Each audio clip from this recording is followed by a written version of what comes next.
Hi guys, I'm Drawny, and today I'll show you how to generate a chord progression in FL Studio quickly and easily. First, let's choose a piano. I'll use plugin name, for example. Flex or FL keys. But you can use whatever you prefer. Asterisk asterisk step 2. Generate chords, open the piano roll. Right-click.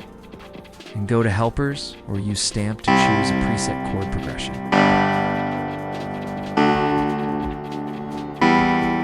Step 3.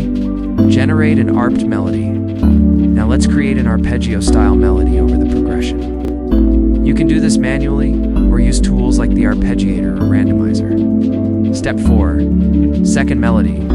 Layering after creating the first melody. Let's add a second melody or a layer, perhaps with a pluck or a pad, to make the sound more complete and interesting. Asterisk, asterisk, and now we have a melody ready to build a full beat on. Asterisk, asterisk. That was today's video. If you found it helpful, leave a like, subscribe to the channel for more tutorials, and let me know in the comments what kind of beat you'd like to see in the next video. Thanks so much for watching.